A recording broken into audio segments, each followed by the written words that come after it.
لکم اللیل لباسا، اس نے رات کو تمہارے لیے لباس بنایا، وجعل النوم سباتا، نیند کو کنیکشن کٹنے کا ذریعہ بنایا، ڈسکنیکٹ۔ جب ہم جسم سے محنت کرتے ہیں، چلتے ہیں، ٹانگوں کو تھکاوٹ ہوتی ہے، تو ٹانگوں کی تھکاوٹ دور کرنے کا طریقہ کیا ہے؟ چلنا چھوڑ دیں۔ ہاتھوں سے وزن اٹھاتے ہیں، تھک جاتے ہیں، ہاتھ کی تھکاوٹ دور کرنے کا طریقہ کیا ہے؟ وزن اٹھانا چھوڑ دیں۔ لیکن کھوپڑی تو سارا دن سوچتی رہتی ہے، اس کو آرام کیسے دیں گے؟ سوچنا چھوڑ دیں۔ تو یہ اپنے اختیار میں ہے بھائی چل رہے ہو، بیٹھ جاؤ، ٹانگیں تھوڑی دیر میں ریلیکس ہو جائیں گی۔ سوچنا چھوڑو کہ میں سوچوں گا نہیں اب، تاکہ دماغ کو سکون ملے۔ دنیا چھوڑ دے گا آدمی لیکن سوچنا نہیں چھوڑ۔ آواز صاف آ رہی ہے؟ تو دنیا چھوڑ دے گا انسان لیکن سوچنا نہیں چھوڑ سکتا۔ جتنا سوچنا چھوڑیں گے اتنا اور سوچیں گے۔ اور پنجاب والے کہتے ہیں سوچی پیا تے بندہ گیا، اسی کہتے ہیں نا، سوچی پیا، پتہ نہیں سنا تھا ہم نے، سوچی پیا تے بندہ گیا۔ تو اللہ کا کتنا بڑا کرم ہے۔ اللہ فرماتے ہیں تم آرام کے لیے لیٹتے ہو، ہم تم پر نیند کو مسلط کر کے تمہارے دماغ کا کنیکشن جو تار ہے نا، وہ دنیا سے لیڈ ہی کاٹ دیتے ہیں اللہ تعالیٰ۔ لیڈ کیا ہو گئی؟ کیسا خراٹے لے کے پڑا ہوا ہوتا ہے کئی گھنٹے، کبھی ادھر کروٹ کبھی ادھر کروٹ۔ اس کے بعد جب صبح اٹھتا ہے کیسا دماغ فریش، صبح کے وقت میں ایسا لگتا ہے جیسے نئی زندگی مل گئی ہو۔ صبح اتنا سکون ہوتا ہے انسان کی طبیعت میں۔ اس سکون کی سب سے بڑی علامت پتہ ہے کیا ہے؟ کہ صبح آپ خاموش ہوتے ہیں۔ جو انسان سکون میں نہیں ہوتا نا، وہ بولتا بہت ہے، اور جو سکون میں ہوتا ہے وہ کیا ہوتا ہے؟ بولو نا، ابھی تو بولنے کا ٹائم ہے۔ یہ ثابت کر رہے ہیں کہ ہم سکون میں ہیں۔ دیکھو صبح صبح فریش ہوتا ہے نا ذہن، تو فجر کی نماز میں آپ آ کے دیکھیں نمازی چپ چاپ بیٹھے ہوئے ہوں گے، تمیز سے، اور آدمی منہ نیچے کر کے بیٹھا ہوا ہوگا آرام سے۔ امام اگر 2 منٹ لیٹ بھی ہو جائے کوئی پیچھے مڑ کے نہیں دیکھتا، تکلیف نہیں ہوتی کسی کو، آ جائے گا بھائی، کو بھاگا تھوڑی جا رہا ہے۔ لیکن ظہر اثر میں دیکھیں آپ، ایک گہما گہمی، کوئی ادھر دیکھ رہا ہے، کوئی یوں دیکھ رہا ہے، کوئی گھڑی کو دیکھ رہا ہے، کوئی پیچھے دیکھ رہا ہے، وضو خانے میں امام کہاں گیا بھائی۔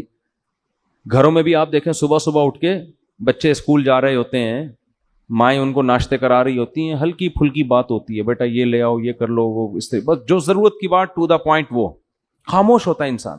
صبح اٹھیں آپ، منہ دھوئیں، چائے وائے پئیں یا ناشتہ کریں، اس کے بعد کوئی آ کے باتیں کرنا شروع کر دے، انسان کو غصہ آتا ہے، چپ کر کے بیٹھو آرام سے یار، صبح صبح کے ٹائم پہ کیا لگائی ہوئی ہے، کہتے ہیں نا۔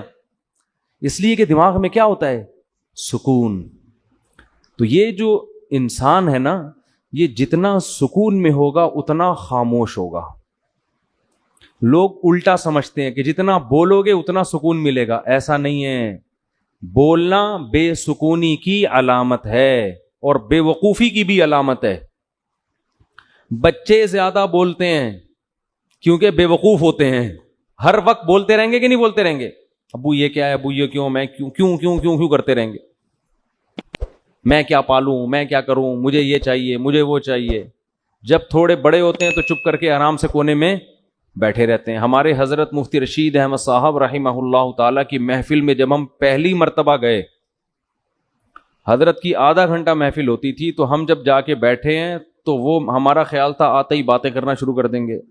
وہ آدھا گھنٹہ خاموش بیٹھے رہے، چپ بالکل۔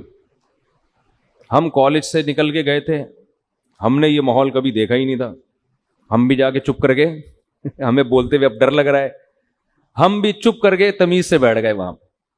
آدھا گھنٹہ وہ چپ بیٹھے رہے، تھوڑا دائیں دیکھا بائیں دیکھا، پھر اپنے کوئی تحریر تھی ان کے ہاتھ میں، تھوڑی سی اس پہ نظر کی، پھر چپ، پھر کسی کو دیکھ کے تھوڑا سا مسکرائے۔ ہم نے کہا اب بولیں گے کچھ، بس مسکرانے پہ اکتفا کیا، بھئی یہ مس کال ہے، فی الحال اتنا کافی ہے، ٹھیک ہے نا۔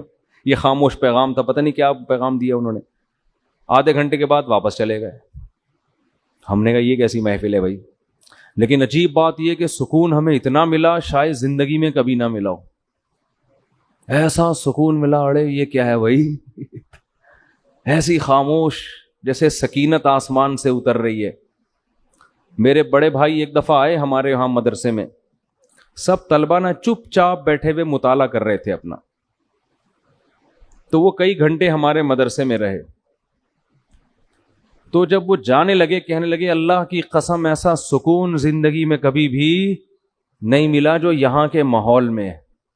چپ چاپ سب بیٹھے ہوئے اپنے کام سے کام. لیکن آپ مختلف اداروں میں جا کے دیکھو, اپنے کام کے علاوہ دنیا کا ہر کام آدمی کر رہا ہوتا ہے.